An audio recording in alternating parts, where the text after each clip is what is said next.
Welcome everybody. Thank you for the long term. Thank you for DEPT for hosting this evening. So we've got quite a busy lineup of talks. So yeah, I hope everyone's seen the agenda. So Laura's going to present from is it Holland? Yeah, and Netherlands, yeah. So yeah, hopefully the tax not going to fail, but we'll find that out later.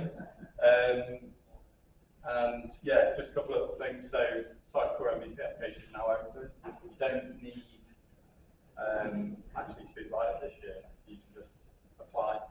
I guess you can always message Jeremy and ask him to help you out.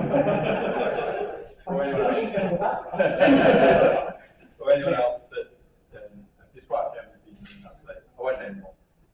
Just pick on Jeremy as usual. And then there's the next London stuff is all the way in January. I think we did try and get it in before Christmas. If we work out. So I think it's the 11th of January that one. Got the day right. That's all. Yeah.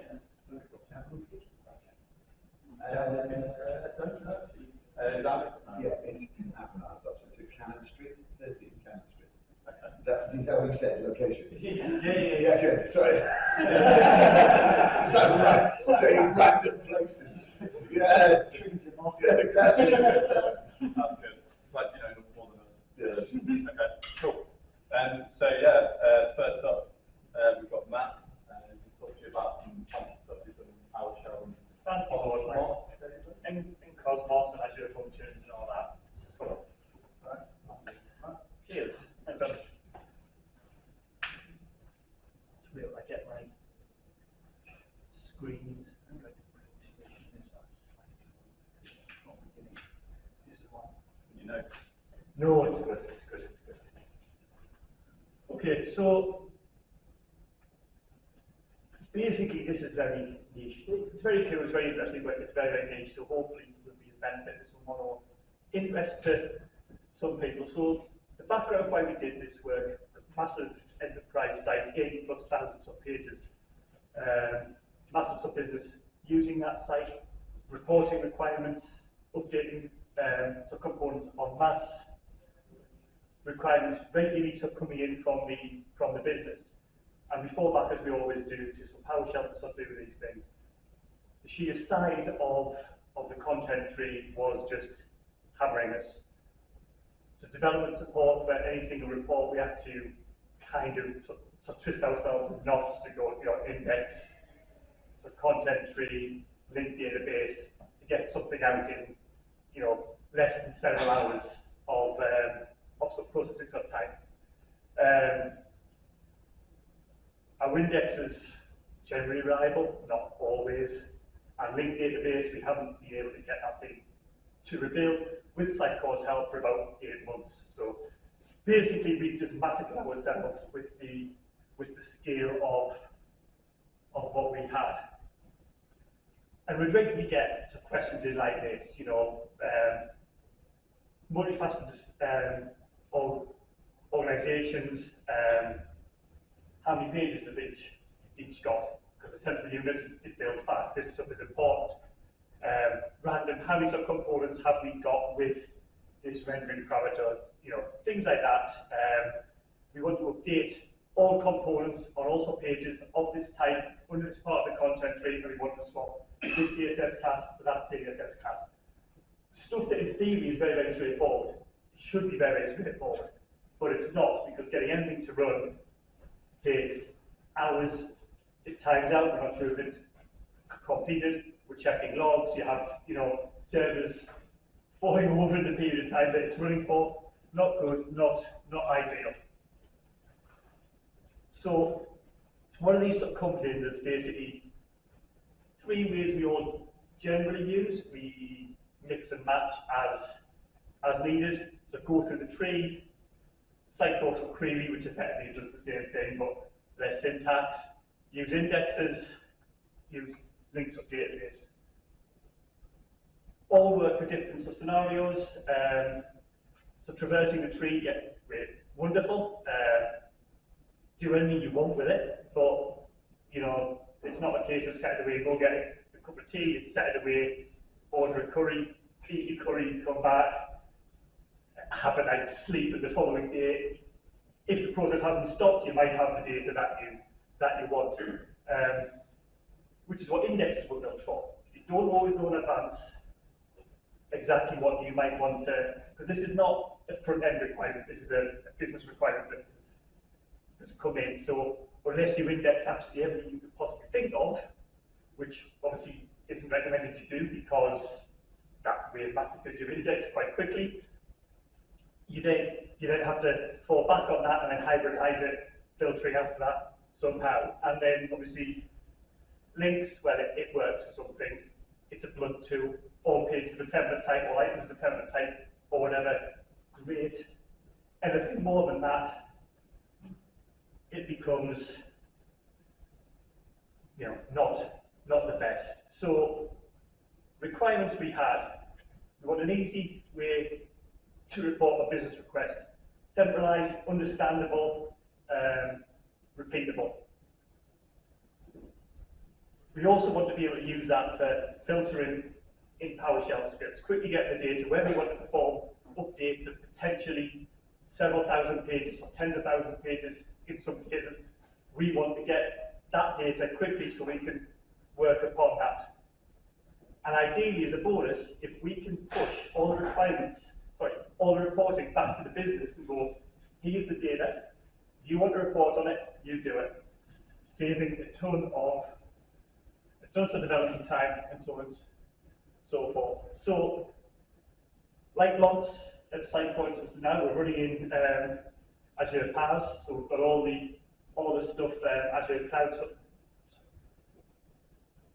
gives you. So we thought about it, we looked into it, and we thought, well, let's just try as a POC, get all of our data, full stop, into Cosmos, build a couple of pipelines, build a massive data repository, see how that performs.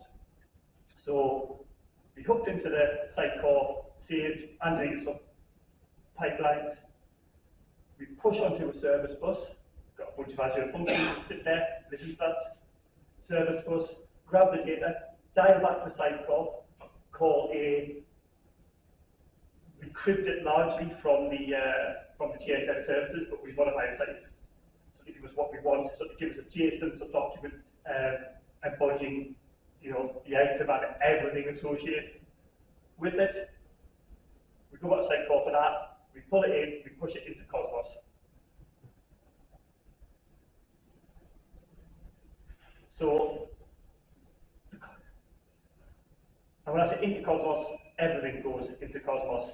The page, every field on the page, every data source, every field on the data source, all the renderings, the parameters, everything. So the document is big, but the document is everything that we could potentially need, hopefully. Because if it's not, we've done a lot of work and we're going to have to redo some of it and rebuild the whole database. That would be an absolute pain. So, if any bad messages come in regard to that, so during this, it's nothing to do with me. But by getting all that into Cosmos, it gives us the opportunity to go, right, we can effectively write easy subqueries that can filter anything we want in one standard way, get the data we need, do what we want with it. So this is the sort of thing we send out there. So obviously, the Cosmos ID. So Cosmos is basically like a document database. We keep ID and we use the three fields that you need to identify an item in Sitecore. So ID, version, language. That should be unique. And then we just grab everything we have on that. The template hierarchy, the renderings, all properties on that. There's a lot more than there than I display there, but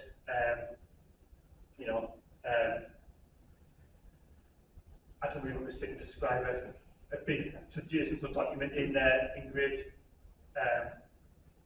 detail. So what does this give us? So if we go back to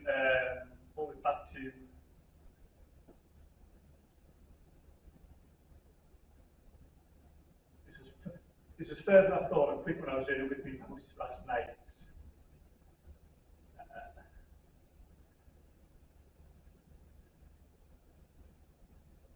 Go back to here. This is a very simplified. Obviously, we are getting those items using some PowerShell, the way we currently sort of do it. Each of those requires developer input. Going all the way back forwards, and I apologise, I could just have said that rather than went backwards and forwards.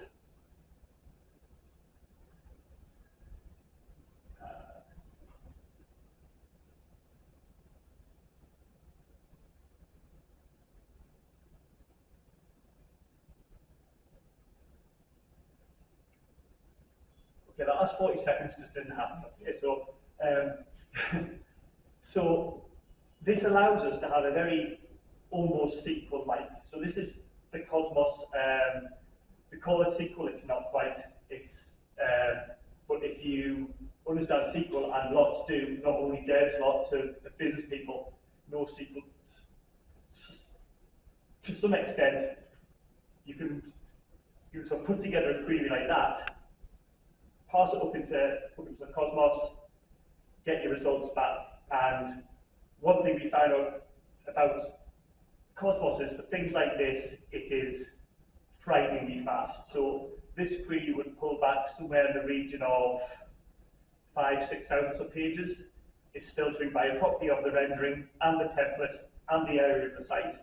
That is pulling back all that data in sub 12 milliseconds. Obviously, there's network time as well, but obviously when your full Azure PaaS, your CM instances is in the same Azure region as your Cosmos. So database network time is basically zero. So you get all that data pretty much instantaneously based on whatever you want, if you can craft a little bit of SQL. So once we got there, we want to give that to the developers to speed them up with things they need to do.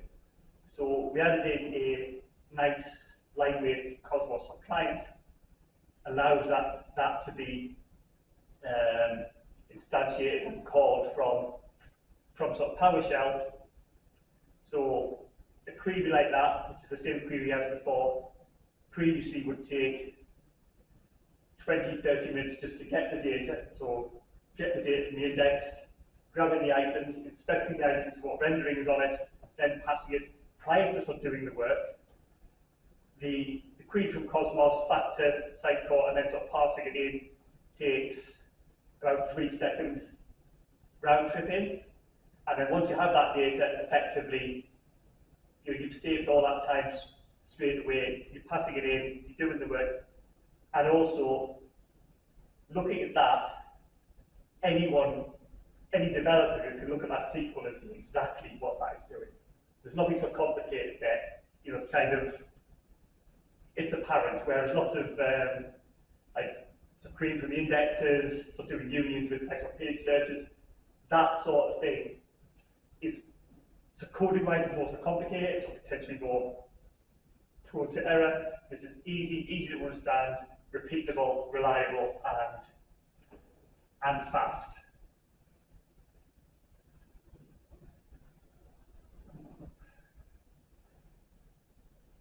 Furthermore, obviously, because we have that, and Cosmos is fully ODBC compliant, we can pass this down to the business however they see fit. So give them the connection, they can pull the data into Excel. In this case, we have a couple of Power BI reports that are fed into dashboards in Azure. They just work. There's no, once it's there, this is saving business requests, so coming in over and over again, taking up some developer time, freeing up the developers to do what the business really wants them to do, which is add new features. I mean, obviously they want these reports, but it's a trade-off. If a developer is writing a report, a developer is not adding a new feature, a developer is not improving the performance of the site. So we can offload this down to the business,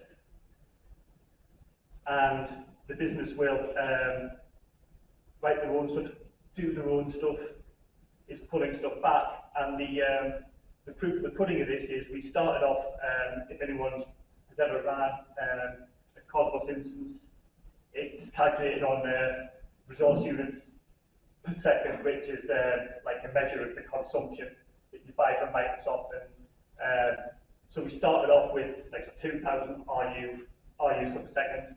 Because of the business usage of these databases, we're now at 8,000 request units per second. So the business is getting an absolute ton of benefit from this. Yes, the initial development work was more involved to get all this set up and done, but now it's there, it is saving a ton of time, a ton of effort, and ultimately a ton of money, happy clients, happy for business, and the developers get to do more fun stuff. I think I've rattled through this way faster than I actually wanted to, because I always talk at 120,000 miles an hour. So, but I do understand you did want to get some time back. So, so 15 as opposed to 25 that I thought. So, thank you very much. Here to field any questions. There will be a repository going up on this. I'm just negotiating to see what we have to remove and so on and so forth. But it's hopefully some people find it interesting. I'll send the link out once that's done. Do you try doing these databases Sitecore directly? Yes, but I personally find for developer effort, that's okay. Getting useful data from Sitecore databases and passing it down to so a business person can understand it, and so someone looking at a PR can look at the query and go, yes, I understand completely what that's doing is really, really hard, because obviously you have, it's basically one big table with everything, with sort of self-relationship. So yes, we used to do that quite a lot, but the only database we regularly are querying now directly is archive. What was the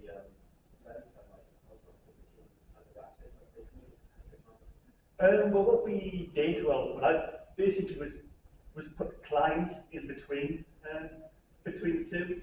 So and basically what we have them sort of do is log into the portal, write the SQL they think, and 9 times out of 10 they get it right, or if they don't, there's a Stack Overflow or whatever on the Cosmos to get a response to it.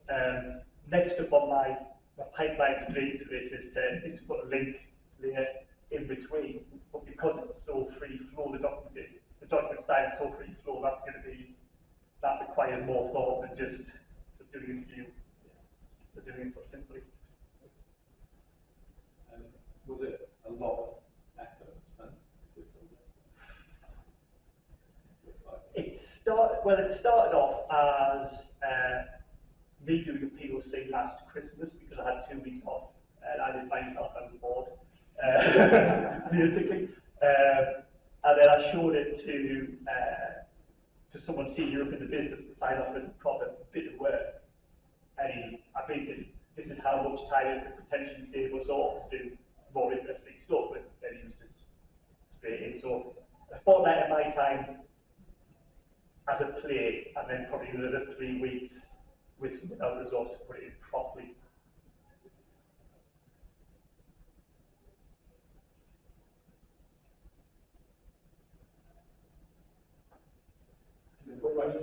No more questions? Are you putting in any other data? At the moment, no. But we are, with what we're getting from this, we're looking at doing this and see what we can get out of this with, because we're currently using GTM for tracking. We're looking and considering the idea of pulling some of that data into Cosmos to see if we can leverage what front end benefit we can leverage from that. I think you said it's a farm client. We have a farm client, and all the sign-off of all the content and everything is in the Yes. And that was quite important for trying to learn something like that. So at the moment, or 80% of the content for this site comes from CMP, which is pretty much the talk we did about 6 to 8 weeks, 6 to 8 months ago, whatever the last one was. So basically, all that content, when that content hits Sitecore, that they're automatically, obviously, by the pipelines, it still calls a save, it still gets pushed in, but effectively those two things are currently isolated. It's like there's a combined workflow, but the systems and the data stores are two completely separate things.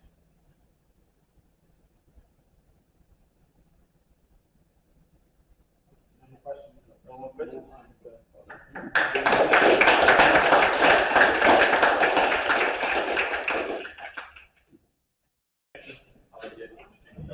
Right. Good evening, everyone. So it's been a few years since Sitecore have been able to run one of their big in-person conferences, and because of that, the kind of post-COVID excitement and all the change that SUGUK and his team have introduced to the company means that they had quite a lot to say this year. So we've got quite a bit to cover after that initial hiccup. And for those of you I've not met before, hello, I'm Jeremy. I'm an architect over at Unrivaled, and I'm joined today by Dominic Hurst, who works for Infinity Works in Liverpool. And we're going to try and break down the announcements that they made that we think might have the most impact on your work, basically. We'll try and do about 15 minutes of content-ish, and then leave a bit of space for questions at the end. And I will start with the most common question that I hear about this, which is, when my slide clicker works, what is happening with classic XM XP? And the answer to that is actually quite easy. They're not going away yet. Sitecore have committed to there being 3 ways to run their software. You can run XM XP on your own hardware or in IaaS or PaaS setups in the cloud. You can buy their managed hosting product and you can run that software on their cloud deployments, or you can buy into their kind of evolving SaaS model. So XM and XP definitely remain if you still need them. And as part of that, Sitecore have made 2 important commitments at this event. First up, Pave Flanagan told us all that version 10.3 is out, and it's not. But we will see it before the end of the year. The headline for that release is really around headless. They're adding support for headless SXA now, so if you're using that model in your MVC projects, you can now move over to doing it with headless. That's part of version 21 of JSS headless framework. I think technically that is out now, and you can get it at this point, but it needs 10.3 or XM Cloud to actually work. So there's not much point in downloading it otherwise. On the back end, and possibly an interesting map, based on what you were just saying, is they have done quite a lot of work to integrate webhooks into the event model in CLS. So your integration layer could be webhooks pushing to your functions in this world. That has been done basically to support another new product they're bringing to market called Sitecore Connect. And we'll discuss a bit about that later, but it might be helpful to us too.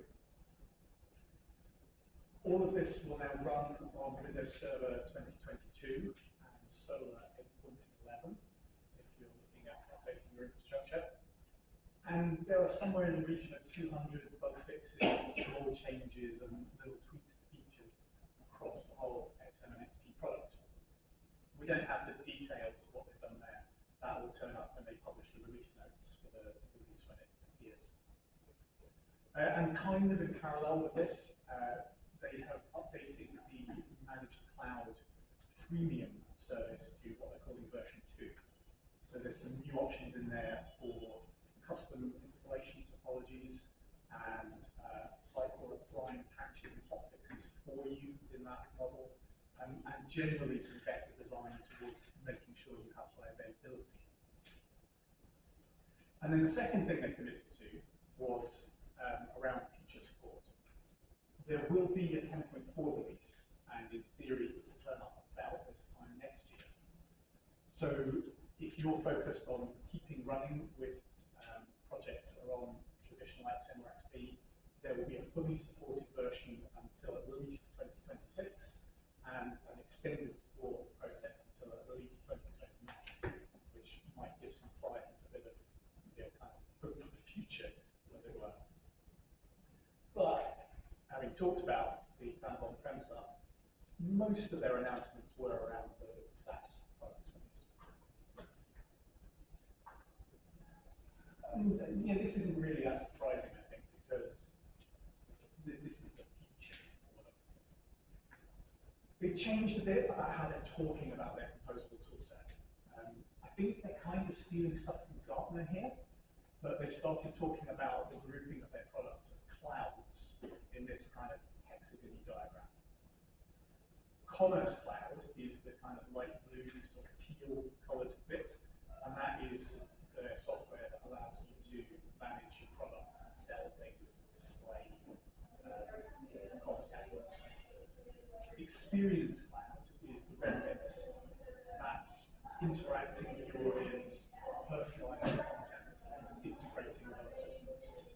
And then Content Cloud, the document bits, that's kind of covering how you produce content, manage it, and deliver it into whatever your web publishing system is. So I'll start with Content Cloud stuff, and I'll hand over to Dominic for the other bits. And I will start off with Content Hub. There's a bit of branding change here too. They used to talk about the kind of planning and management bits of Content Hub with some kind of annoying abbreviations like CMP, MRM, stuff like that. But they've changed to calling that stuff content operations now, which I think is a bit clearer and easier to explain. And the kind of important side of the change here is that they have a new product that they are calling Content Hub 1. This is kind of a cut-down version of what we know as Content Hub. You just get the schema editing and content editing parts of the toolset. It's aimed very squarely at Jamstack delivery and connectivity to other publishing systems. And they describe it as fast, omni-channel content. And they're pitching this as going up against things like Contentful and that class of products. And I think we'll see how successful that idea is in the real world.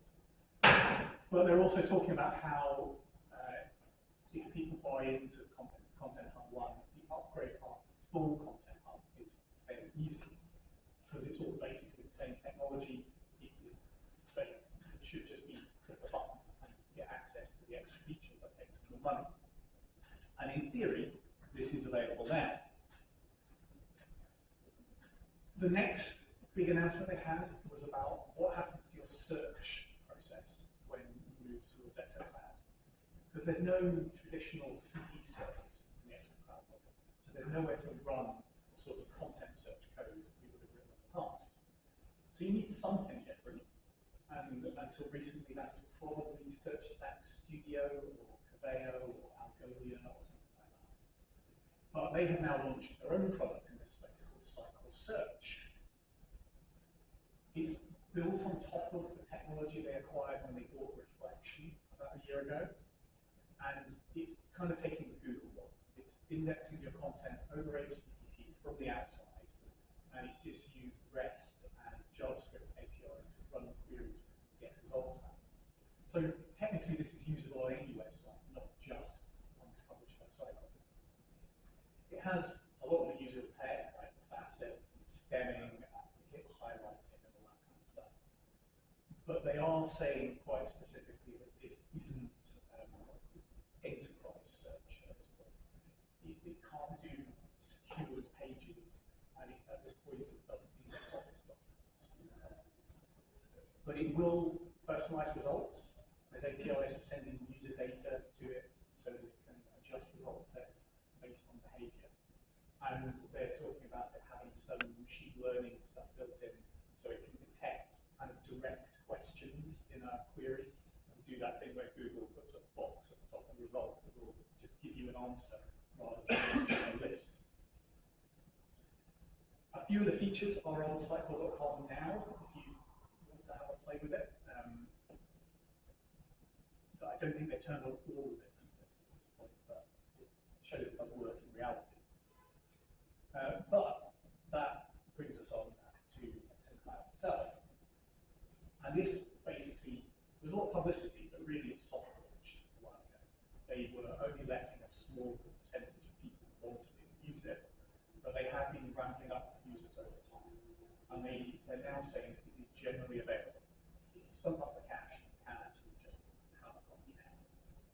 And that includes search technology, their SaaS personalization product, and new tooling around site management and deployment and editing and stuff.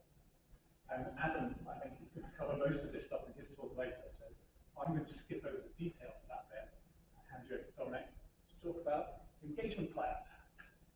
Shall we? Yeah, so one of the main bits that in this cloud, like the analogy on everyone's slides, this is the one that came up for the initial one, which was Connect. So obviously when we what's on there, that came from Neil. He's put it, it's basically a no-code tool, which is the glue basically between those different components. That's how we phrase it. Was like it's the glue that sticks everything together. It's actually based off an existing platform. That's how you say it. And we've called it IPaaS. So that is Integration Platform as a Service.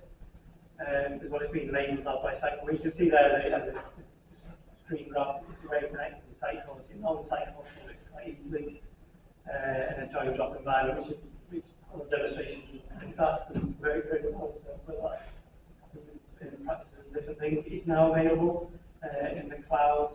And the only thing I got told was that the pricing was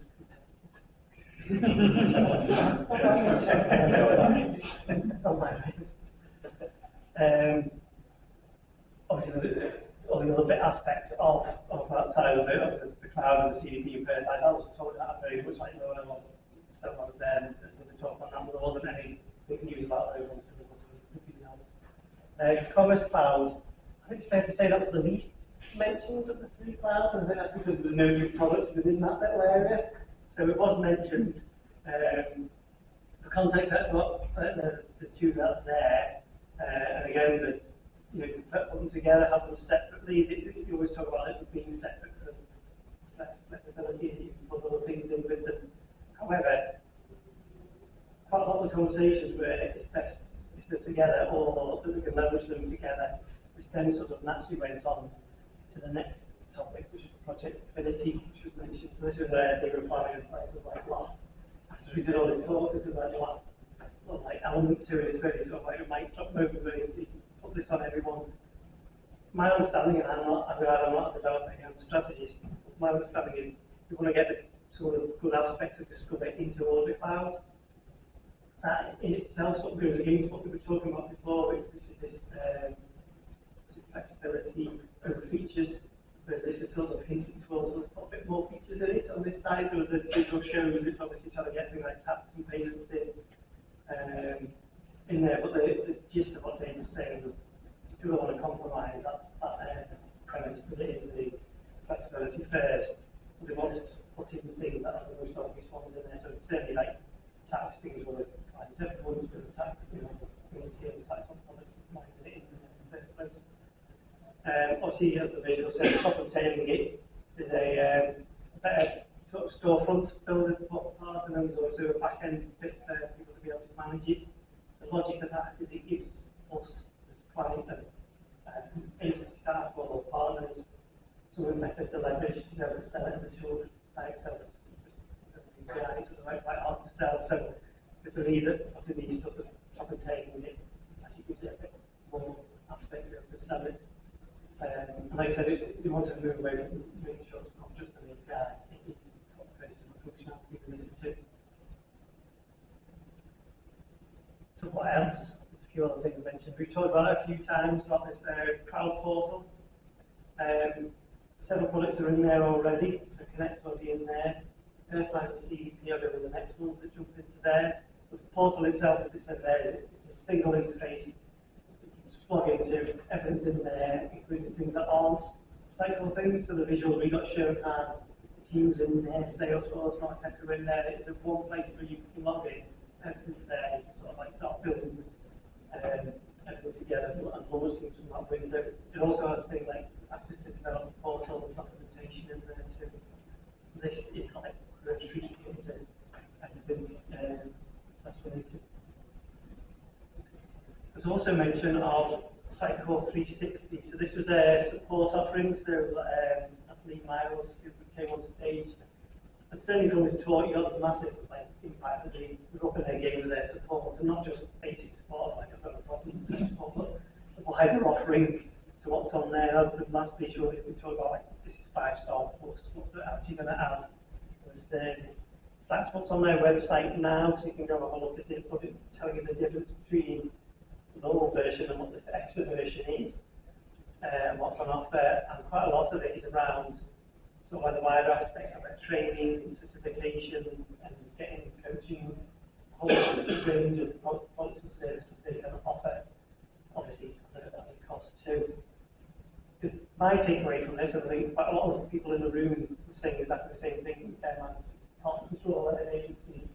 This was like, well, what's our role? You're doing that, what's our role meant to be? So there's a bit of conversation going on of who does what, and you know, the client's there going, I think it's like how to do it, what's the role of the department? I think it's a bit of a hot topic. Other sessions I went to was the demo site, which probably a few of you might have seen in various different forms. The interesting bit about this one was you can get your hands on it, so the link there. It says free, but it's free if you're in one of those groups, if you're part of an MVP or an employee, you can get hold of it. But I think the GitHub bit is access to anyone anyway. It's just more about all the environment to setting things up that the others get you. But the good bit about this was it's all on the new stack, so that they've reworked it, so it's got everything from excellent clouds, personalized CDP to send the whole lot working. It's sort of proof in the pudding that can put it together without like a live environment. The other flip side to that is I actually went to a talk which was from Sitecore.com website, so obviously you saw the search, which you mentioned, but you saw other aspects. That's using the traditional stack, but using some of the products. And Jerry mentioned there's 3 options, and one is really like sort of hybrid. That's what Sitecore.com are using. So again, another live example of how things can work, as well as just talking the talk without walking along. And then finally was this sort of like coming soon aspect that was mentioned about unified tracking.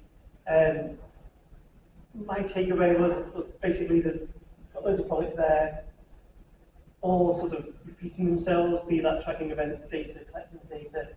This is a way that I think that identified we actually need to bring it all together into one sort of like single set. It's very early days, I think they're in just discussions about it. The issue that was sort of hinted towards was there's an issue over locations and GDPR. So for us, you know, we've got to make sure things are in the right countries and stuff, and some of their products aren't quite there yet. Some of them are, some of them aren't. So I think they're trying to get to this phase and let's get it all in place so we can actually do stuff and have one source of truth. So that is coming, again, not very well, I understand it. Final conclusions of a joint basis. I think it's fair to say that the sales focus 100%, that's quite a lot of the way, but there is that place for the hybrid and the XM and XP, definitely environment 100%. They accept that some people can't or won't do. Yeah. I heard one where it's either intranet or very sort of government type sites, but they're literally they can't legally go in the cloud, so Sitecore handouts and say we'll continue. Obviously you saw and heard more additions to the range that sort of fit those groups. It seems to be what the right products that fit the right job. I came away saying there was a clearer roadmap. I think there's a lot of ways I think it depends which direction you're looking at the roadmap from. If you want technical detail, they're not really talking about that publicly. if you want a broad vision of where they're going with their products, they are talking about that. Yeah, I think it's at the bottom point where it says that there's things they showed us on the screen and probably previous symposiums they might not mention them, but I think this time they realised it's quite important to start saying, well, actually this is still where the things are going. Definitely they wanted to engage, not just with people at the event there, but stuff subsequently said to me and stuff. I think there's a definite need for a lot of product-based team wanting to speak to people and hear from people and understand what people's needs are, so they've been more open to that. And I think quite all the products are they're trying to get earlier releasing, but that comes at a cost. And I know from the last one of the XM Cloud ones, it's like the support and documentation. It's sort of you're ringing them up and like, we don't know, we've just built it. So it's like there's quite a lot of things there where you're trying to piece the picture together, but it comes at a balance and get things a lot earlier. I generally said XP's going to be around for a few years. And the only other thing that I've noted there is the location connection. Keep it a secret. I don't know. The rumours are getting maybe at the same place, but then I actually got an email saying what cities you want. That was just mentioned for other things. It'll be in there. It's all way to Yeah, so that I think covers the key stuff that we heard. I'm suspecting there are probably some questions I didn't know that because we kind of galloped through it. I can see some eyebrows at the back. Go on, hit us with it. My question was, so if I applied on content of DAM and operations, Yeah. would there be any reason for them to want to look at content of one, or is content of one purely a subset of what they've already got? I think it is so that you Content Hub is one big chunk of software. Yeah. Basically, all they seem to have done is beef up the kind of role-based access to it. So you used to be able to buy just the DAM, or the DAM and content, or everything. Now they're trying to sell just the content as a specific thing. And I think basically this is the same thing they've been pitching since they first acquired Content Hub and talked about it as a headless CMS. Yeah. This is just this year's marketing spin on It's a new name for something they've been talking about for a while. As I understand it, good fungible experience edge as well. That's to give a better web edit experience. I was told because I was out at Style Labs years ago, I was talking with the guy there. He was still there. Yeah, that's what he said. So it's, I think they really push it like a full on CMS. So, yeah, that maybe is the post XM and XP position, because at the moment the division between content editing in traditional Sitecore and content editing in Content Hub is that in the traditional world you do presentation as well as data, and in the Content Hub world you can only do the data, basically. So they started talking about this idea that the UI for editing in XM Cloud will be able to pick up content directly from other systems. So anything with a GraphQL API, you can publish its content through Content Hub. That's kind of a first step down this road. But in that kind of post, in the world where they stop supporting XM and XP and that goes away, something's got to sit behind the product that carries on up to that, and yet maybe Content Hub is that thing. Maybe they build something different, or Yes. I was just asking another question on content of what really. Excellent. I think the fact that you're talking is kind of this, I suppose, equivalent to contentful. I also it's closer to this like scrappy, really. And I'm not calling it that. They're calling it that. Yeah. So I think, do you think it's just a tick in the box for Gartner at this stage? Absolutely. Yeah. I think so. Yeah. I think all that stuff about the Sitecore 360 is all about pushing them further up the axis for ability to deliver. And the content stuff, the Content Hub 1 stuff is about we have to have a product pushing to the headless content space. Because if you're not, they need to be on that magic quadrant basically. You have something. One more question about Cycle Connect. Dave seemed to say that it was out but there's nothing on the website. So basically, if Dave says it's out, assume it's not. Okay. Dave just lied through his teeth at this point. Yes. Well, you can go by Workato now. That is a publicly available product. It's somewhere on Gartner's Magic Quadrant for iPads. It's relatively well regarded in that space. So they're just going to package it as a They are. They're just going to. There's going to be a version of that with their brand stamped on top of it, and a load of Sitecore specific connectors that you will buy as Sitecore Connect. Okay, so the thing on the open market won't natively know how to pull content out of Sitecore, but Sitecore branded version will.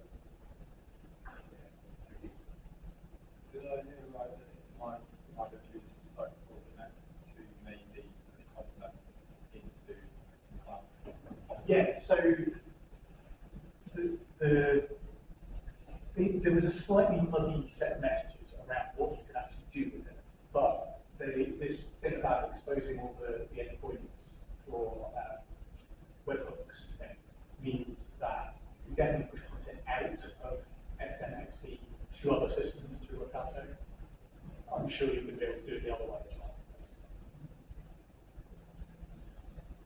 Sorry, another question. What would be your ideal location? I'm voting for Canada. Canada? Yeah, because it's nearly North America, but I've never been there, and I quite like the trip. They were into Europe. They tried Europe a few years ago, and lost a lot of money. Yeah, there's so many big clients. What rooms about one? I think they're gonna keep doing these little breakout events, like the world tour thing, that will come around Europe and will be on there.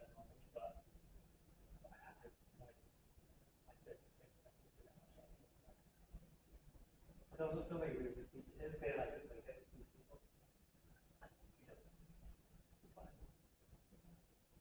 Anybody else?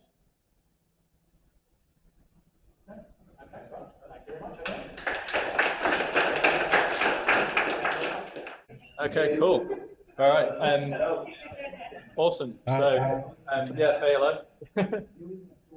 So, yeah, Loic is going to present on his Composable project and talk about his journey with Sitecore Composable, which I, for one, am interested to hear about.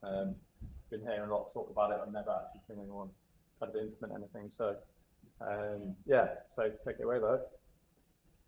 Thank you very much, Adam, for the introduction. Let me share my screen, and hopefully nothing will go wrong. That's always what happens during this presentation, right? Okay. Perfect. So as Adam introduced a little bit earlier, I'm here to share with you my experience about experience I've made around composable, and I state my quotes here, composable Sitecore XP, or if I may rephrase it, it's a decomposed Sitecore XP. I think that's the right words for it. But before going ahead, I would like to introduce myself. So, my name is Arvula Loic Rabeat. A little bit sounds like a mashed up word together, but it's a real name. I come from Madagascar. That's my country of origin. And I've been working with Sitecore for the last 13.5 years. And I've been in shock when this morning I made the calculation. So I couldn't even believe my eyes when I saw the numbers. I've started working with Sitecore 6, and I like to do bodybuilding, coding, and traveling. And I'm also an entrepreneur on the side. And yeah, my nickname is Super Cookie. Why? Because I love Superman and I love cookies. I just take both of them. They're very simple, straight to the point, and that's me. So today, what I would like to share with you today is the story behind what I mean by composable Sitecore XP or decomposed Sitecore XP. That is very more precise. Why did I decide to choose that name? And what was the situation that made us go into that direction. It's still direction going to the composable world, but slightly different. Where we were coming from, how did we do things when we, what choices do they have to make? Some painful, some really nice, some I might happen to have regretted later on. But that's where we have the lesson learned and some questions and answers. Hopefully, if you guys have some, I'm ready to hear them, to answer them. Oh, what's up, Doc? Now, this is a little bit of into my, I'm a little bit of a child, so what's up, Doc? I like Bugs Bunny very much. Also, but I couldn't put it because, yeah, I don't know why. I was afraid of being called Bunny for some reason. Super Bunny didn't really fit as Super Cookie, so Super Cookie is stuck to Super Cookie. So basically, if we've been working with Sitecore the last couple of years, there is a little bit of big, like bang noises around composable. And so if you heard it, your customers or your clients or must have heard it too. And that's what happened to us. So Sitecore did a great marketing job promoting composable so that the client heard it as well. So they came to us, I want that thing. What is it? First of all, it's I want that thing. Then afterward, then what is it? It comes in that order most of the time. And then when it gets a little bit complicated, then how much does it cost? And when you hear how much does it cost, it's then the client says, maybe we don't want it right now. Maybe we want it in 10 years. So, but the client is right. The market is moving into that direction, and it's our duty to help them go into that direction. So how did we get it up from there? So we had some problematics that we had to answer, to which we want to give answer to. It's like, hey, how did you create as much possible as business values for the customer for them to be able to buy in on this project? So that's the first thing. So composable is great, refactoring is great, but what's in it for the customer? It's mostly technical party, technical fiesta, but what do they get from it? How much money do they earn? Or how much money would they save going in that direction? Where to start? So which leads to the second point is, hey, where do we start and where does the business need some help? And then what are the priorities and a little bit of which process we could jump on, what if processes already have been started within the company, how can we use them and jump on them to leverage it and use it in our favor to propose a more composable architecture. So, and then which leads to the point number 5 is how to get the business move with our flows. So with all of those, what you hear, what you see, or what you might have heard is business value, business processes. Not really much a technical thing, but that's the language the company knows. How much money and how much business value do I get away from it? What does it mean for me in terms of ROI? Basically, that's what they're most interested about. How does it work underwater? It's also very interesting to them, but we'll get to there in the next point. Where we are coming from now. That's a guy looking over his shoulders and looking at some pictures on a board and say, oh, this might be the story of our life. But when you look at Sitecore, what we see is it's a huge, at least the original DXP, the Sitecore XP topologies, everything is in one big block. And well, there's not really much you can do, right? You cannot really just plug in and play some other features without like working with Sitecore. Oftentimes the client have some specific requests and cannot really fit in, and we have to build a huge layer of customization on top of it. And that might result in either very complicated story for when we have to do migration, or a very disappointed customer when we say, no, it's not possible. So, and so if I would put that in a more of a layered approach, it's very difficult to see what the flow of the communication flow between the services and entities and all the layers.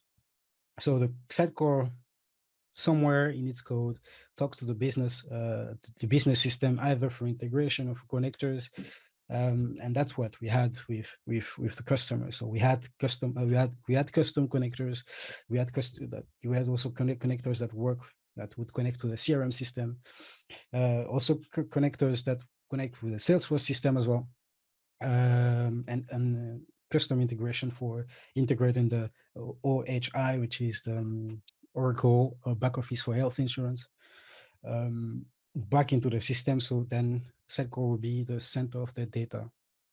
So where they would be able to personalize based on whatever information the client might have, or client's product that they might have, a relation number they do have, and stuff like that. So where we wanted to go. Well, this is wanted to go. This is a very generic image of sorry, not image, but a very generic headless architecture, where everything is layered. You have the experience layer, which is on top of everything, which decides, okay, how to deliver the best experience for the customer. And then you have the gateway in between for to communicate with the CMS and any other best of breed softwares that we would plug into it. And then we have the integration that would communicate with the backend systems. So that's the direction where we would like to go, and we would like to bring the customer to. The challenge is, if you go from this solution to this solution, there is a huge amount of work. We have to create APIs. We have to redesign the front end. We have to create. You have to look for products to replace already product that already exists within the Sitecore XP topology. We have to. There's so much rework that it's oftentimes very scary for the customer when you look at the cost of things. So how did we do it? The first of things is we sat down with the businesses, the business people, and literally listened to them say, what would you like to have in the coming years to set up, to be able to help you create some business value out of this product that we would like to start with you guys. So the first thing that I came up with is, well, we compare ourselves very much to our competitors. Our competitors are fast, the websites are fast, and we would like to be faster than them. Great, so we have to gain performance. So the second one is, now we spend so much time in having contents, like creating content in multiple places. They have Sitecore, right? But they do also have content that is specific made for the web platform, and they also have other content somewhere in content tree that is made for other touch points, such as mobile phones or other integrations or third parties, stuff like that. Because as an insurance companies, they would not only have their own product, but they also create products for other insurance and then sell those products, provide those products to the insurance, and yeah, that's that. Oops. I'll go back here. Go back. So that's one of the big problems that they had started. So they had stated. Another one is, okay, they started that without us knowing, right? They already started somewhere along the line to talk with some search provider. In this instance, Elastic, to implement it on the website without the Sitecore team being aware of. So they wanted to have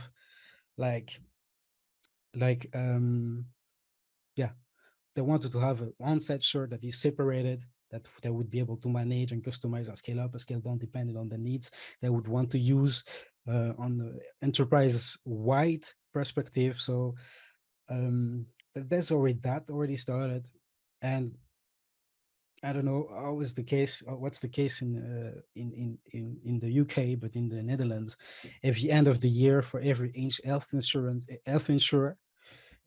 provider, there is what we call a peak period. So for a couple of months, only like 2 months, there is a huge amount of visit on every website, and during those times, the performance like of the website is very critical. Sometimes we have to scale out our front ends or CDs up like in a crazy amount for 2-3 months to be able to maintain those traffic. And for those 2-3 months, the client was like literally burning through money on just infrastructure alone. And yeah, so the last part is that they had so many analytics everywhere, like gathered up here, there, and everywhere, that we will say, hey, how about we centralize it somewhere and we make central source of all the analytics. So if I would translate what I said into LT, so we had to answer to performance, we had to answer to ease of use, integrability, cost as well, cost efficiency, and also data integrity. So those are the 5 abilities that we decided to jump upon to provide this customer the best solution for them for the next coming years. Bear in mind, we are not going composable Sitecore XP, composable Sitecore solution, but we are going into a decomposed Sitecore XP solutions in order to enable us and pave the way for the customer to be able to switch from a decomposed Sitecore XP to a composable Sitecore solutions. Okay, what now?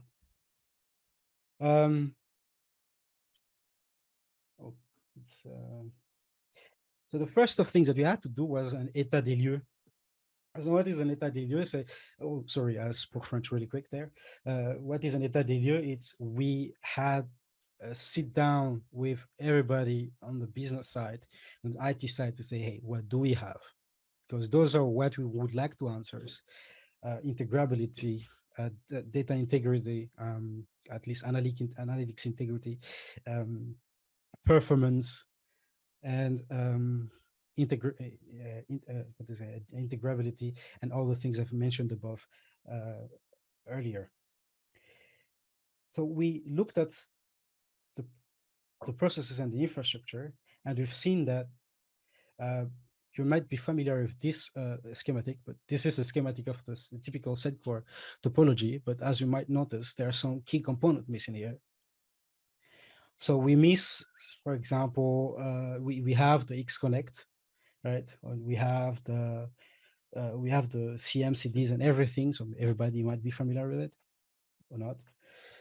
And what we wanted to have is we wanted to be able to say, hey, if we want to start with analytics, how do we go about it? So we had 2 options: either leverage the XConnect API or go the other way, which is in the same direction, which is leveraging the Sitecore Universal Tracker. So the Universal Tracker was the obvious solution because you wanted to integrate it also within the applications and all the other touch points and websites of the clients, third parties provider that uses the client's product to be able to know, to be able to measure. That's what I was looking for. To measure the performance and to be able to, if needed, personalize whenever the client comes back onto the website. So here we've added so that's the first step that we've seen. We need an universal tracker. So it was not part of the package, our whole package. So we decided to install it, leverage it like 100%. So on top of the XConnect, XConnect that we do have within the Sitecore. We also use a universal tracker.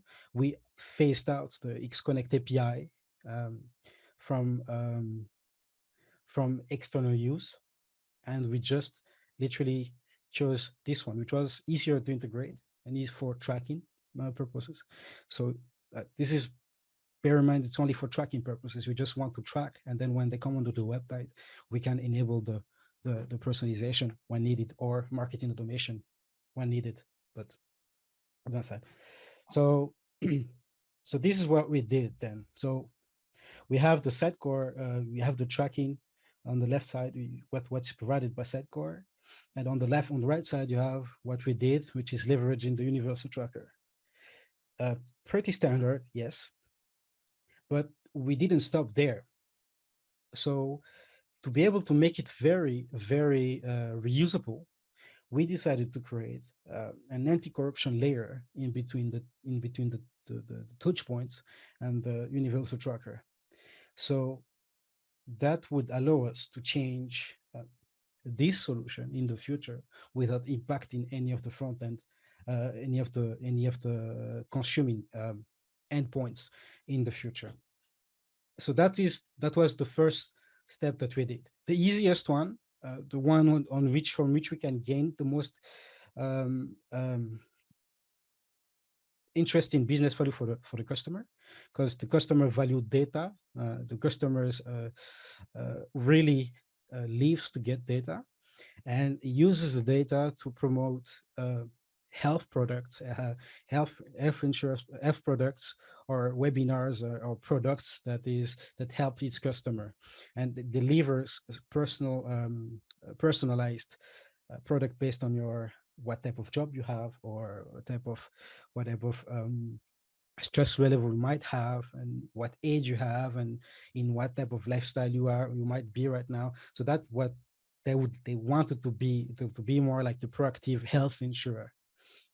So that was the quickest win, the quickest way for us to gain business value, and to sell this project at least to customers. So with that said, that means that now we do have Sitecore, we do have the universal tracker, and now we literally started to decompose the Sitecore XP into smaller chunks. Like now the analytics is still outside. It's still within Sitecore because that's the DXP, but it's accessible within the outside world, and it's totally independent. So whatever happens there, if we change the solution in the future, we change for another personalization SaaS product, we could do that without impacting any of the touch point we have.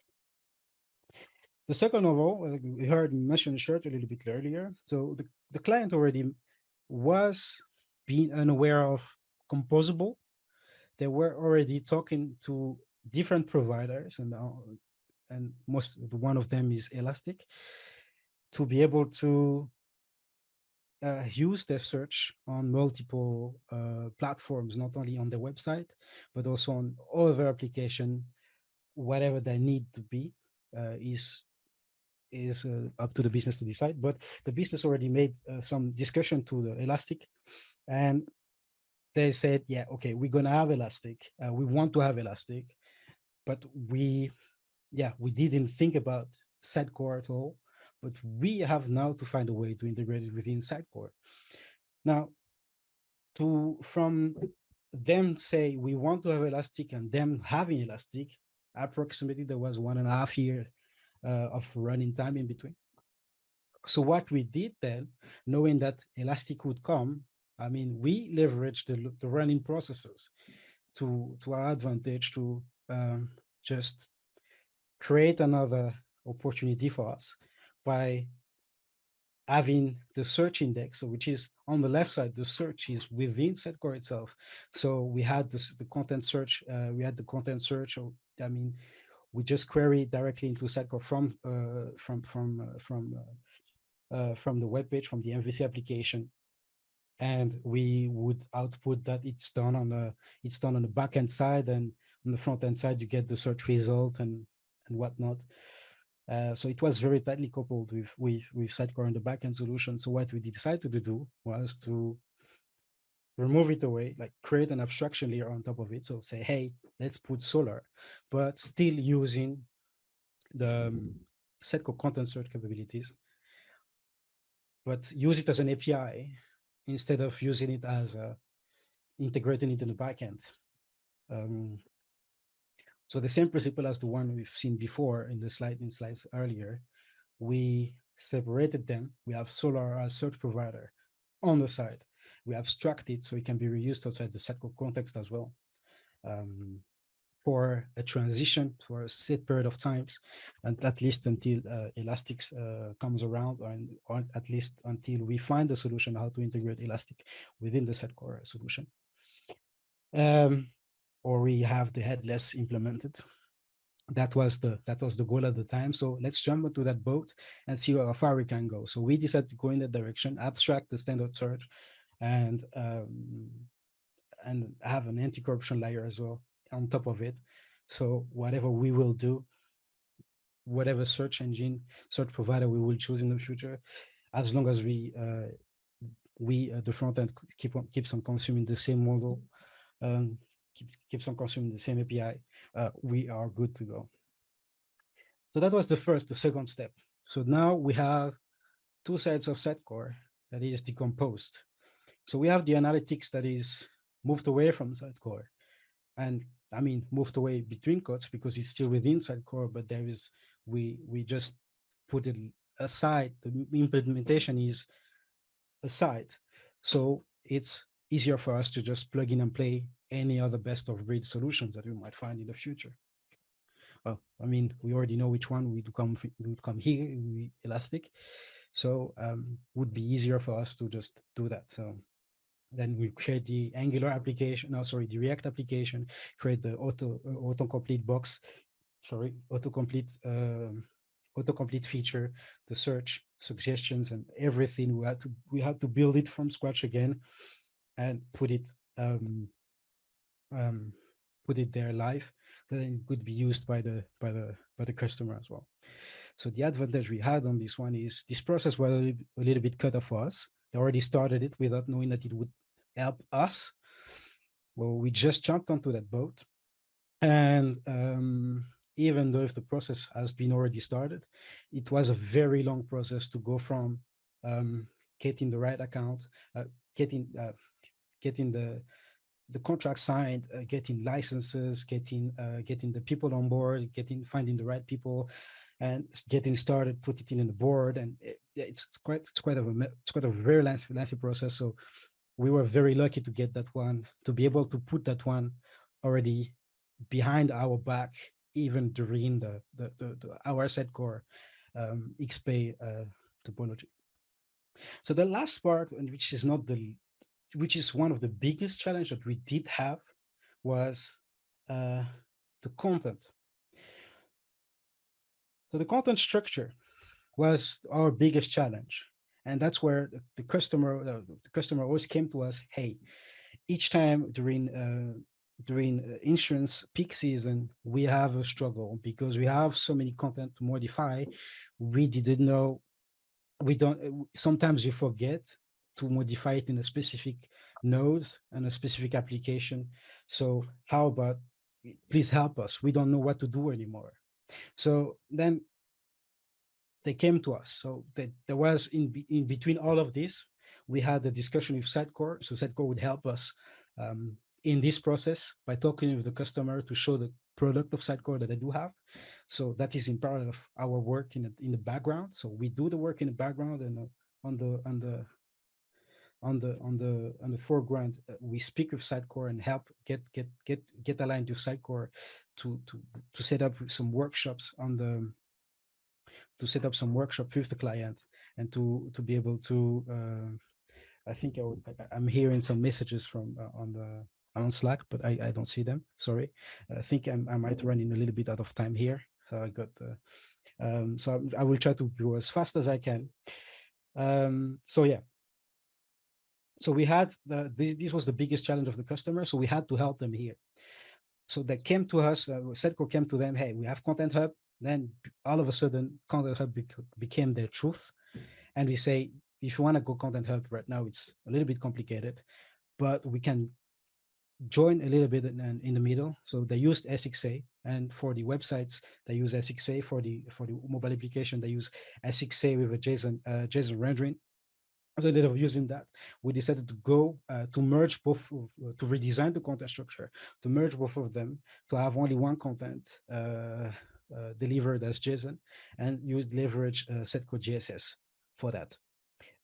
So we had during this process, we worked very closely with the business to help to show them the value added in working together in a blended team with IT and business to get the fastest experience, to get already some kind of workshop to educate the content authors, the business on what does this mean for them, and get it very get it fast out of the way.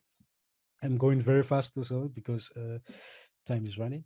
So which leads us to this picture, which is not so far off from what the target architecture was at the very beginning. So now we do have the front end, which is running in JSS, which and an API gateway in between. And then we have the search and the tracking that is are now separate products. And of course, since we are still in a DXP architecture, in a Sitecore XP topology, most of the other core part of it, like personalization and marketing automation and emailing and experience profiling, were still within the DXP. So this is how we pave the way. This is how we help the customer by paving the way towards towards being composable. Being decomposed enough to allow them being composable. So what we learned so far, the process takes a very long time, but it's still faster than others, but it takes a very long time to educate the customers, to also isolate what the customer means by business by added business value, and that's how we managed to move it forward as fast as we could by always talking about business value instead of technical depth. That's the first part. One of the mistakes we did make was not to include the business way earlier in the process. We included them, of course, but in the middle of the process, like we started it as IT, and then afterwards you say, oh, maybe it's good to have the business in here. Then we had the business, but then we already had lots of questions to answer that like build up a little bit some frustration on business side, on the IT side. It was very difficult to manage. I managed a small expectation. So enjoy the small victories. That's things that I forgot to do personally. When we, for example, made the change for when we did push live the universal tracker, we forgot to celebrate that because we were too focused on we want to make it decomposed enough so it can be composable later. So yeah, so those are things that with hindsight I would have liked to do better, and not to confuse, and I didn't put this one here, but not to confuse, I did put here manage the management expectation. So not to put too much confusing tooling, not to talk about tooling to the business, but talked about features and functionalities instead of tooling, because otherwise they will be confused. So with a plethora of solution to choose from, the consumer, the client will be so confused that no choice will be made. And that's what happened to us for a couple of months where no choice could have been done so far during a certain period. So I hope I'm still within the time, and I really hope that so. But that was for me today. So if you have some questions, that was super cookie. And yeah. So I was going to say, I'm going to be the go-between between someone asking the question and hopefully you being able to hear it. Has anyone got any questions? One's thinking. What's next? Does anybody hear that? What's next? that's what's next. That's great. The next step now is to start to the team has to start to look at how do we want to integrate what is it, Elastic fully within our topology. So now we have the abstraction, right, for based on Solar. So the next step is to replace it with Elastic fully 100%. And the next one is to have the CDN on top of it for added performance. Also, know that we do have the decomposed Sitecore that allows us to choose different provider for the personalization or the CDPs or any other thing. So the CDPs is already in an ongoing project at the customer. I don't know how long it will take for them to make a decision, but Sitecore is included in the loop. So that's the next step, is to go into to go from a decomposed Sitecore XP to a composable XP. So yeah. Anything else?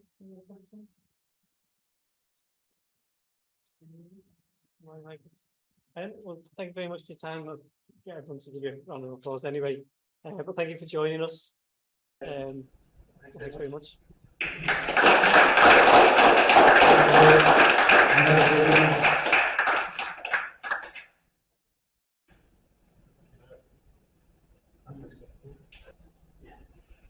it personally.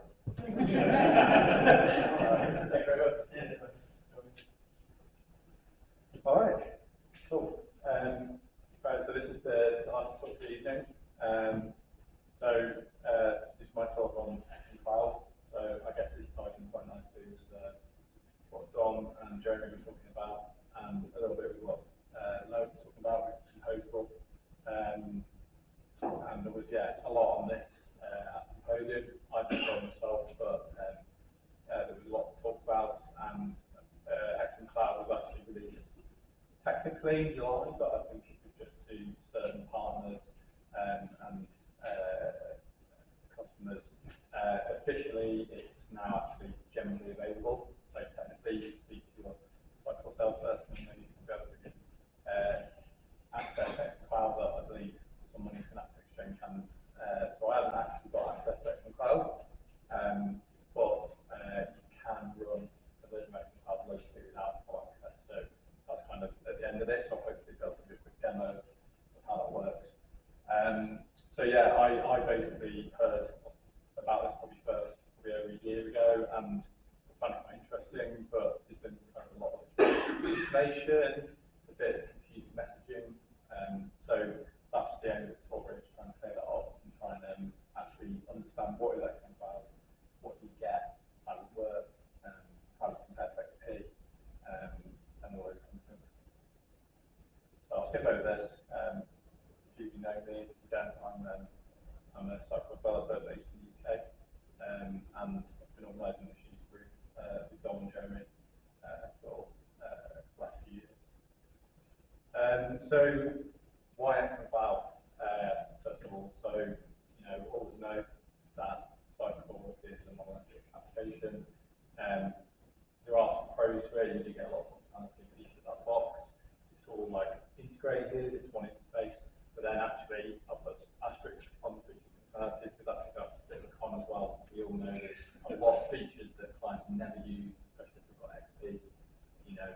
They plan to, but they just don't get around to it. And it's very complicated to upgrade. It's complicated architecture, even more so now with the latest versions of Sitecore. And obviously there's costs involved in maintaining and supporting it, and it's pretty outdated tech stack now. So what is Cloud? This was, believe it or not, the simplest explanation I found of what Cloud is. A fully managed self-service platform. Developers and marketers officially launching and engaging omnichannel experiences in Cloud using Sitecore's headless in it, which is quite a mouthful. There were more complicated ones. But basically, it's a new CM designed to deliver content fast. It's omnichannel, distributed control, so there's SLAs. You don't have to worry about any of that, they handle all that for you. And it isn't just content, a traditional content management system, you do get personalised in there, search, and a whole bunch of other things that I'll talk about in a minute. And yeah, it's available now for people who can stomp on the cache. So what are the benefits of it? Why would you want to move to cloud?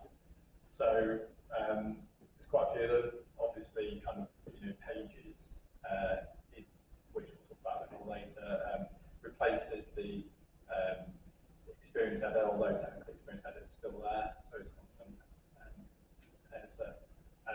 But it's a new fast user interface, which experience editor has always been something that customers have complained about, speed and performance of it. It means that we can take advantage of front-end frameworks to build really fast, useful front-end interfaces. It scales really well, and then all of the upgrades, bug fixes, patches, maintenance, all that stuff that I'm sure many of you, if you're developers like me, spend a lot of time supporting and maintaining in Azure and things, all on-prem. That's all taken care of for you, which means you can then focus on actually developing added value to the business. And yeah, it has a flexible pricing model, and also the deployment approaches, which we'll see a bit more on shortly, is very rapid deployment. So just to take a step back from this, there's been a lot of Sitecore acquisitions, acquisition by Sitecore, should I say, over the last probably about 3.5 years, something like that. So Content Hub was the first one, that's a DAM DCM. Discover, which was is AI-powered search, or the cloud, that's sort of e-commerce management.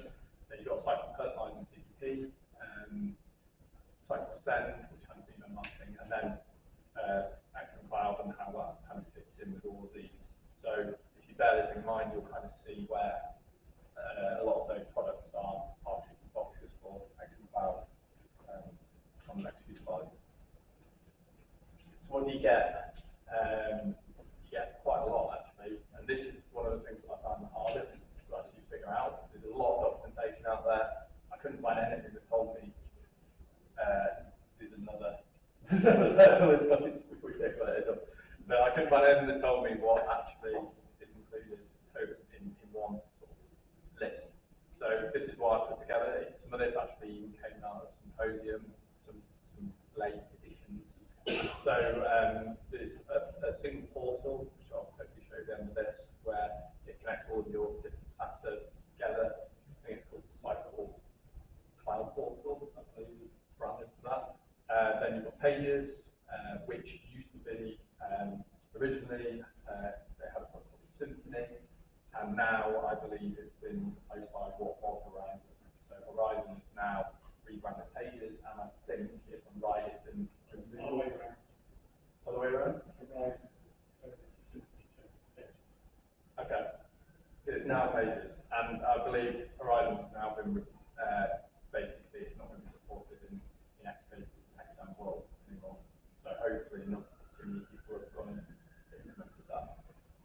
So yeah, Horizon slash what is now Pages is kind of job specs and cloud. And then there's Site Explorer and headless SSA. So this is one of the challenges Sitecore had of making SSA work in a headless world. There's a new component feature, component builder, where you can sort of components drag and drop them and build into Pages, which is pretty cool. There's also a pure headless CMS, Content Explorer. And then you've got your traditional kind of content editor, which, from what I've seen, quite a lot of configuration set up. Things like your edge tenants and editor interface and stuff, that's actually configured within content editor, which is a little bit strange, but that's how some of the setup is handled. And then you've got your edge tenant, so Experience Edge, basically, to deliver your GraphQL and JSON endpoints, so you can access your content in a scaled environment. There's a lot more stuff. So XM Cloud Form Builder, this is something that came out of Symposium. is actually a kind of embedded drag and drop form functionality. I believe it's quite limited at the moment. And then there is also a light version of Sitecore's personalized CDP product. So it's just a sort of slice of that functionality. But I think you can add on the full version, you can extend it and actually have that full personalized CDP like as much as you wish at additional cost. And then as Jeremy said, Sitecore Search is available, and that's built on the Discover platform, and that's included next to Cloud. It doesn't work like Solar or Azure, it's kind of HTML based. And then there's new deployment app, the Sitecore CLI and Sitecore Serialize, that's been around for a while. So you can either use deployment app with kind of GitHub or GitOps approach with templates, or you can use the CLIs to push your customizations to the cloud and sync them down to your local development environment. And then, as kind of already exists in XM and XP world, you've got your headless services with support for all of the front-end frameworks. And then lastly, container support, so including actual local development direct to cloud. So yeah, there's a lot included out of the box. What's not included, this was one of the questions I had, and it was quite difficult to work out. So as James said before, there's no CD servers. They don't exist. They're now replaced with your edge servers. There's no traditional search. There's no XP, XNet, or XDB functionality. That is all kind of provided by the CDP, personalized, and other SaaS products. There's no marketing applications. So anything you see on the marketing dashboard, like the profile and so forth, you can't put none of those available. The XM isn't there. I guess the idea would be you use send places like instead. And then you can't use kind of the MVC, any MVC components, including the SXA MVC components. So search components, SXA search components won't work either, and there is no Sitecore core support either, because it won't work in like the headless world. Identity server is going away as well. There's no need for publishing service. That doesn't exist. There is publishing in XM Cloud, but it just publishes to your edge client, basically. I think it does do parallel publishing with .NET Core. So you do have concepts of preview environments and so on. So you still get that, but you just don't use publishing service. There's also no universal tracker that is being replaced by something else. I can't remember what it's called.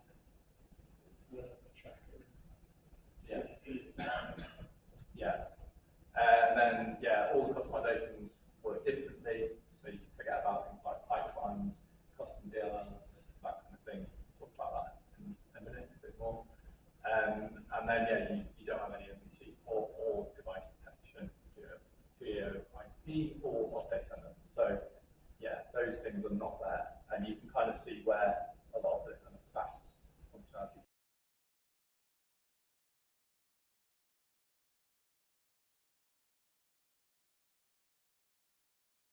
comes in to replace that. So interestingly, something else about my journey and learned about this is that some things are cloud only. So you can't run certain things locally on Docker in your local environment, which isn't documented very well or at all anywhere. But basically, you can't use the Sitecore Cloud portal, deploy app pages, dashboards, configure, so a lot of this new kind of interesting SaaS stuff just does not work locally. I've been told it's possible to set up kind of complex reverse proxy and maybe make it work, but it's not something that generally would be possible. So what about migrating to XM Cloud? So it really does depend on your implementation and what customizations you have. So if you've got a more modern headless implementation, you can find this a lot easier. You probably find it's not too difficult to take over things like content, and but you do need to consider things like users and roles, security, and then obviously rendering is just in the new headless world. So a lot of this is going to need quite a lot of thought. There's not really any migration path I'm aware of from a few sites. But yeah, if you're in the sort of a headless implementation, then actually your layout service and the GraphQL endpoints, as far as I'm aware, is pretty much the same. So you could migrate that fairly easily to cloud. And then personalization, it's a very different product. As I understand it, it's being personalized. You can't, there isn't like a one-for-one mapping. They're relatively quite different in the two systems. So again, quite a lot of work to bring those across. And this is one of the probably the challenges for customers. Do they move to cloud, or will they start looking at other vendors and other platforms? So that's going to be interesting to see. And I guess also we'll start to see some solutions coming out of the Sitecore community for helping some of this. So what does it look like? So some of this I can run locally, some I can't. I've got some screenshots here. So top left, you've got kind of the portal and the cloud dashboard with links to all your SaaS products, pages down the bottom left, and actually editing a page within the Explorer. And then this is the kind of simple content explorer, and even simpler interface where you can search for items, click on them, and then this is the component builder. So you can build, create components, and drag and drop them with pages, and then the personalize functionality on the bottom right there.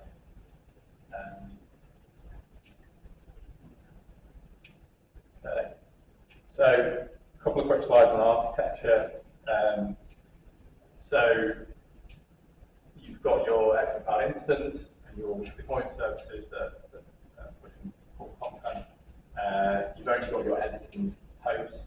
You don't have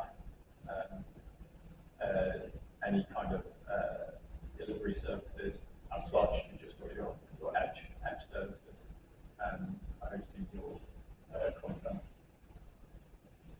And then you've probably seen this kind of diagram before, explaining how the services works in more detail. And then, Experience Edge, although it's part of XM Cloud provided, it's actually a product that you can purchase in its own right. So you can add this to XP, etc. But it allows you then to basically publish your content to multiple channels and make that available, geolocated, scale it fast, distributed. That isn't just available in XM Cloud either. So there's two different deployment options that we talked about before. So GitOps, using their kind of templates, or using Sitecore CLI. So you'll see you need to authenticate the Sitecore CLI against your XM Cloud account. I'll show you a brief switch in a minute, and then you can then push content to your XM Cloud environment. So customizations, this was kind of one of the first questions I had, is what can you do? And I think as Sitecore developers, we need to change our mindset on this and how we think about it. The first thing is, I would say, is we want to try and avoid customization where possible, within Sitecore at least anyway, and actually start to think about, well, can you do them elsewhere? Can you do them within, in your head, in your actual front-end implementation? Things like, for example, URL rewriting or custom tags, etc.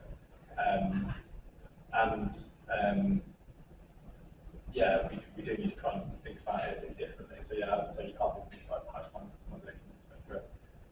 So supporting customizations as far as I'm aware are configuration path file changes, obviously configuration of the CM, and then what Jeremy talked about before, which is the most interesting one, is webhooks. So got an example here of what webhook is. So basically, it allows you to inform another system of a change, and then actually actions from that system. So there's two different types that I'm aware of at the moment. I'm guessing they're going to build these out more. So on end is the execute at the end of publishing to the edge. So when it's published to the edge, it executes this, or on update when an entity is changed. A webhook would look like this. So there's an API that you call, and you pass your webhook request to the API to store it, and it basically takes a URL and a header and method and then a body and pass to that another system. So you can do all sorts of things with this. You can do kind of say build a sitemap, or for example, trigger a deployment of the cell for your front end app at the end of the publishing process. So pretty powerful stuff, and I think this is something that will be expanded further as kind of we see XM Cloud develop. So there's, I suppose, two development approaches right now. The third one there isn't much information on. But basically, you can run full local development mode, which is what I've got set up, and I'll show you that briefly in a minute. And that basically runs most of the XM Cloud elements with the Docker on your machine. So that would be for developers like myself that do kind of more Sitecore customizations and need Sitecore running on the machine. And then you've got actually just running the edge, the rendering host kind of on your local machine, and then being able to do front end building against that. And then the third, as I understand it, is basically working pretty much directly against XM Cloud to build your site and not having anything installed locally, which I think would appeal to front end developers quite a lot. Usually the feedback I get when you try and say, oh, you need to set Sitecore up is, that's horrible, I don't want to have to do that. Or, you know, having to run Docker even is a lot for a lot of developers. So there's two local development repositories. The first one at the top is the one that I've set up, and it's basically an implementation of XM Cloud running in Docker. It's got the sites in there. So JSS sites, so there's SUG ones, MEP ones, and the event side. That's quite a good reference point. That was the first and only XM Cloud implementation that was available. There's since been a newer one which Sitecore created to show you how to use XM Cloud with SXO. And that is quite a few videos for that one, so I definitely encourage you to check that one out and watch the videos and try and get that up and running. So I'm going to just try and quickly show you my local instance.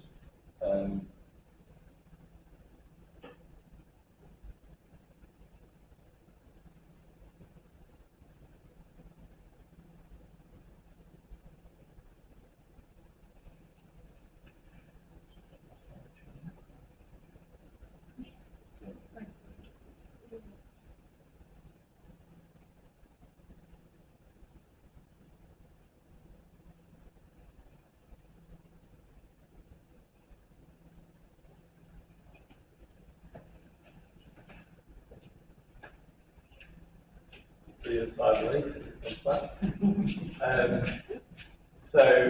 When you, I'll start with the actual setup. So basically, when you pull the project down, you run some init scripts, and if you're playing like that, you need a Sitecore license.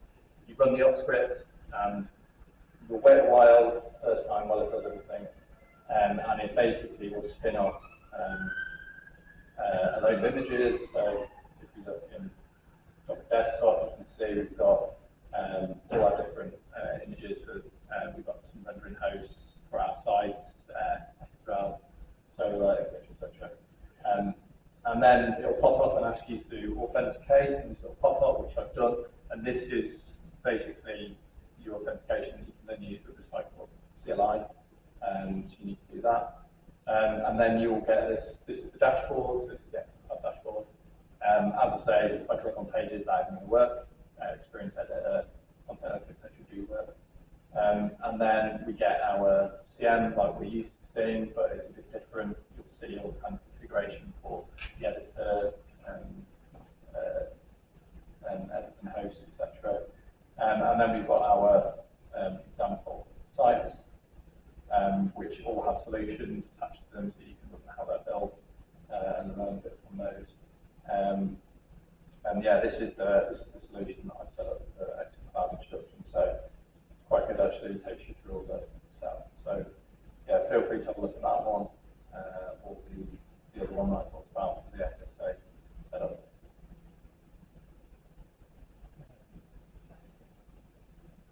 Yeah, so that was pretty much it. Wanted to make sure I left enough time for any questions at the end.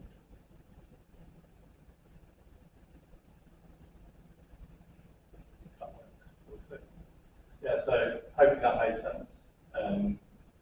Kind of a bit of a rapid introduction, I guess, and a lot of information. But did anyone have any questions? So what do they mean by infinitely scalable? Like that whole thing? Because I feel like that's a sentence that needs some clarification. Yeah, I guess it's kind of what we talked about, isn't it? You can pretty much scale, you know, most components or actually cloud development, like the edge services you can scale pretty infinite areas. I think that, yeah, I think that the important distinction there is that the XM bit of it doesn't scale. You get what you're given, and it's not ever supposed to get public track, so it's supposed to be quite small. But because of the delivery is headless, edge-based stuff, in theory that's all CDN driven and all that kind of stuff. So you never have to deploy servers to scale it, but some magic happens in the cells edge network if you're running Next.js or something. With whatever load you throw it. But I mean, I'm quite cynical about these things. I expect there are scaling limits. It's just yeah, I believe personalized runs at the edge as well in Next.js. So that's where that happens. So I guess there's scaling tackle that as well. I think there's some. I don't understand enough of that stuff. But I think there's a bit of some of it runs at the edge, and they're trying to push more into the edge because that is definitely more scalable and fast. I'm not sure if all of it does. Yeah, I guess that will come out. What it looks like doing is pushing some cookies and then we're running stuff that runs on the edge to track the cookies and it's caching based on your sets of cookie values. That's what I understand. Personalization. Yes, it's very driven by audience segments. Yeah, so the back-end servers capture data, generate audience maps, basically. That's what gets pushed to the edge. So it can do edge personalization for a broad, is this user in the people who bought the product group, but it can't do the whole broad personalization at the edge. Yeah. Any other questions on that? Cool. It wasn't very good or answer everyone's questions. All right, brilliant. We'll wrap it up. I think we're pretty much out of time.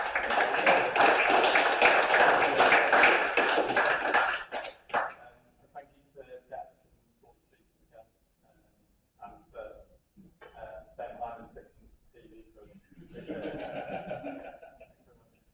Thank you very much.